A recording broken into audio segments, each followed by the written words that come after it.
both of you. Thanks for tuning in. My name's Derek Emis and I'll be your host for the second instalment of The Hairy Biker Discusses the Wow of Science. And what I want to talk about today is perhaps a little controversial, but no point in not being controversial, is there?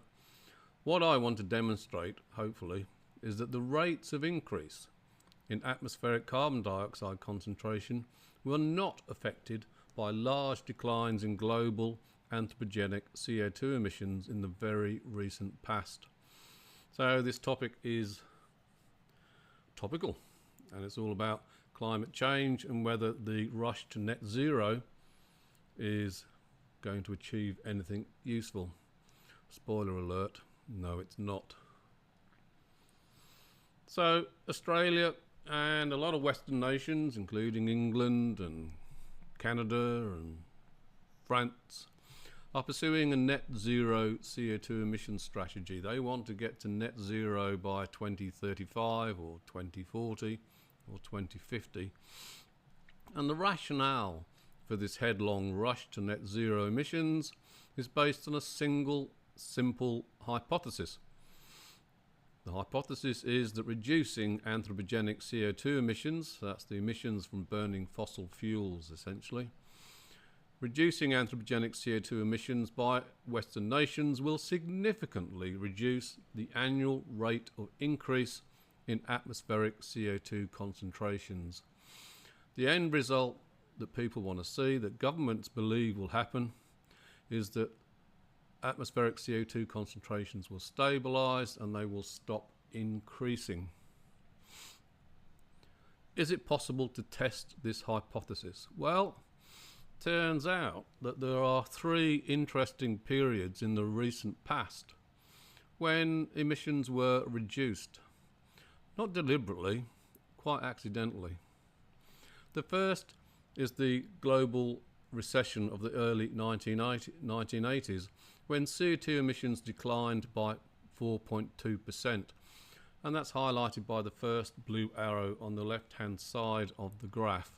The graph is showing global annual CO2 emissions per year, and the first arrow shows you the 1980s global recession, and you can see a decline of emissions of 4.2% in the early 1980s.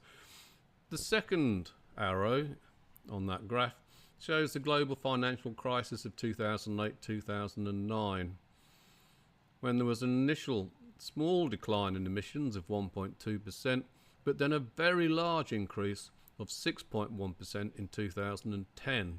So there's a big change across a 2-year period. Then, of course, the third arrow, the COVID pandemic. During the COVID pandemic, major industries were shut down, international travel almost ground to a halt, and industry as a whole was greatly reduced, and so there was a reduction of about 5.4% in annual emissions in 2020 compared to 2019. So there are three periods when we can test the theory. If we reduce annual emissions, the rate of increase of concentration of CO2 will decline. Putting these changes in emissions into context, during the 1980s, when emissions declined by 4.2%, that's the equivalent of the 2020 emissions of Canada plus the UK. So if Canada and England had stopped emitting CO2 for a year in 2020, that's equivalent to what we saw in the 1980s financial crisis. The difference in emissions between 2010 and 2009 is 3 times the annual emissions of Germany. So these are significant reductions in emissions. The decline in emissions in 2020 was equivalent to the annual emissions of Australia plus Canada plus Germany plus the UK plus Kuwait. So these are significant reductions in CO2 emissions. To put it another way, for the COVID effect, it's equivalent to the entire world ceasing all anthropogenic emissions of CO2 for 24 hours every 19 days for a year. That means every 19 days for 1 year, all the power stations that are fueled by coal, gas and oil are shut down. Trains, cars and aircraft and ships stop doing what they do. And that happens every 19 days globally. So the question is, what happened to the rate of increase in CO2? The left-hand graph is just a reminder of the emissions reduction that we see in the global financial crisis. The right-hand graph shows you the linear increase in CO2 concentration between 1978 and 1983, and I think you will agree there's no change in the rate of increase in atmospheric CO2 concentration. Moving to the second period, again emissions on the right-hand side, on the left-hand side, there's the arrow. Right-hand graph, atmospheric CO2 concentrations in parts per million, and there is no change in that slope between 2006 and 2012. There was no impact on the rate of increase of carbon dioxide concentration in the atmosphere. And here's the largest reduction that we see in a single year, the COVID effect. And again, you can see on the right hand side there is no change in the rate of increase in atmospheric CO2 concentration despite that large reduction in emissions because of the COVID pandemic. It's worth repeating the reduction in global sea emissions in 2019 is the equivalent of the entire world ceasing all anthropogenic CO2 emissions for 24 hours every 19 days. And yet, as we've seen, there was no change in the rate of increase in atmospheric concentration. Is this a surprise? Well, many people may be surprised, but it's not a surprise if you consider it's the balance between emissions into and loss out of the atmosphere that determines the rate of rise in concentration of CO2 in the atmosphere. And four big processes dominate how much the concentration of atmospheric CO2 changes each year. The first on the left is global anthropogenic emissions, which is about 40 gigatons of CO2 per year released into the atmosphere. But the terrestrial vegetation of the world takes up about 10 times that amount, or 11 times that amount, 440 gigatons of CO2 per year taken up by vegetation. Turns out, though, that ecosystem respiration produces almost 400 gigatons of CO2 per year. And so this ecosystem respiration is 10 times larger than anthropogenic emissions of CO2. And the fourth process is uptake by marine oceans, which takes up between 5 and 14 gigatons. And so it's the balance of these four processes that determines the rate of increase of CO2 in the atmosphere.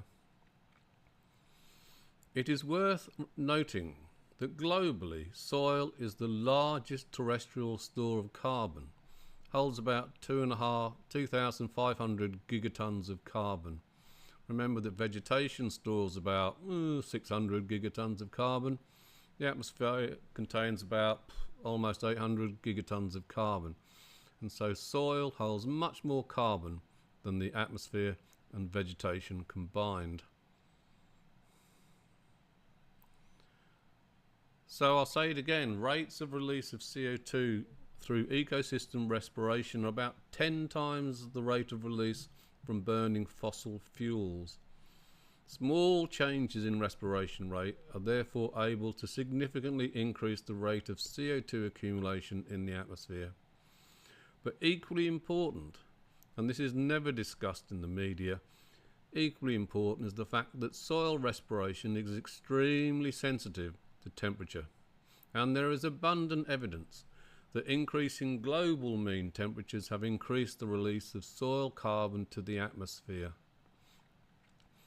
I've listed here 4 papers that demonstrate this, and there are dozens and dozens of papers, and all of these research papers clearly demonstrate that increased temperature increases the rate of ecosystem respiration, especially for temperatures lower than 30 degrees centigrade. And remember that most of the globe is sitting at a temperature smaller than 30 degrees. What these studies demonstrate is that warming induces accelerated transition of soils from carbon sinks to become carbon sources. A sink absorbs more CO2 than it releases, and a source releases more CO2 than it absorbs. And these studies demonstrate that global warming can accelerate the rate of increase in atmospheric CO2 concentrations. Well, hopefully that was of some interest, maybe slightly controversial.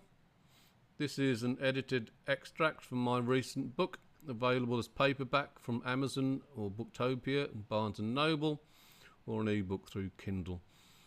Thanks for watching this far, and if you enjoyed it, maybe you could mention this to your friends.